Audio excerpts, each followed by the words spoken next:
So the portion of Toldot, it's about the life of Isaac and the birth of Jacob and Esau. It starts. And the blessings, different things that happened to Jacob and Esau, like Jacob bought the birthrights from Esau because Esau was the first twin brother, so he was the firstborn.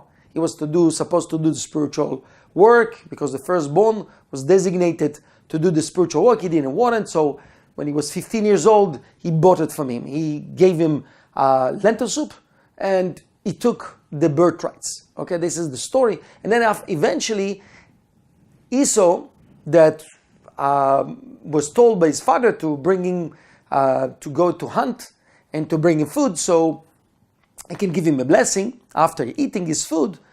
Jacob heard it. Rivka, his wife, the wife of Isaac, heard it.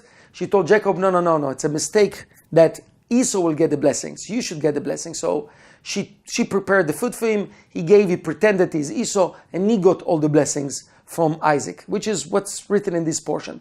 And eventually it said in the end of the portion that Jacob was sent away, so there will not be fight between the two brothers. This is the general idea, the physical things that are happening in the parasha. But what it is all about, it's about descendants. Toldot, it's the descendants. And we know it's about continuity. We know that when we're thinking just about ourselves or we think about this moment, we're thinking small. And alone we can never fight. Alone we don't have enough strength. But when we are part of, when people are doing revolution, why do they have so much power to go ahead and to, being brave and doing all kind of things? Because they're part of something bigger. And we need to do revolution against our desire for the self alone. So obviously this portion has the power to connect us with the big picture. Big picture is not just ourselves, myself now, fighting by myself. We are a team of people that we all, in different generations, we are all living together, and we're in construction. Construction means tikkun. We're correcting the world.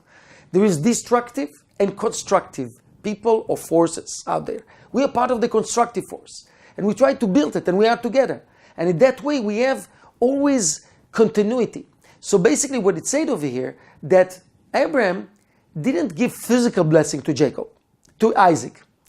He passed away, and here in this portion it said that Isaac looked exactly like Abraham. So everyone could tell that this is the son of Abraham. Physically, but also in the way that he behaved. He had the same energy inside, which means that Abraham was still alive through Isaac. And Isaac got the blessing directly from the Creator. Isaac needed to give a blessing to Jacob, so the energy will continue. But he was not conscious that it's Jacob. He was thinking that it's Esau. Because still, the conscious level the conscious level is not like the subconscious. The subconscious knows everything. There's no viruses out there. It's the truth. The conscious has some negativity. So when you involve your conscious, so you can make mistakes about what direction to give blessing, etc.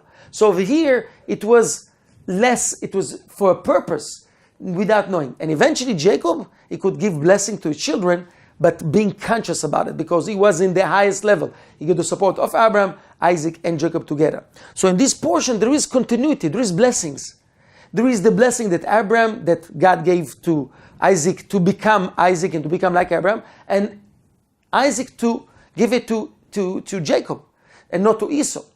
And the whole thing about Esau and Jacob, which is basically got the birthrights and then the blessings. Birthrights in Hebrew, it's bechorah, and blessing is bracha. It's the same letters. Because the birthrights means that I'm taking the responsibility to do the spiritual work. And the person that actually want to do the spiritual work, want to be part of the constructive, not I, myself, fighting with myself, for myself. I'm part of a team. And when I'm not successful, it's not me not being successful.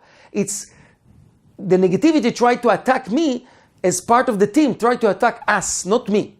Us. This is how we should think. Every time that we see that we fail in something, we are part of a team, it try to make us falling. It's not me, it's us. So like that, it's not just about me, it's about my next generation. I'm thinking about my children, my grandchildren, my student, the student of my student. It's all the time continuity. This is how it goes. So basically this is one very, very powerful idea. And because it's the energy of Isaac, it's the left column. And there is also the Esau, which is the negative left column that's coming up for it. So you can distinguish between the real left column, which means judgment for the sake of sharing, and the judgment for the self alone.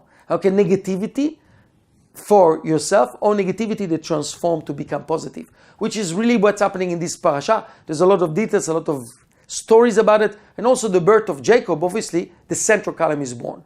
Okay, the central column is born means that now the energy of the central column starting to be revealed, but more and more and more the energy of the left column. Isaac as the chariot of Gvura, of judgment. This is what it is. Thank you very much.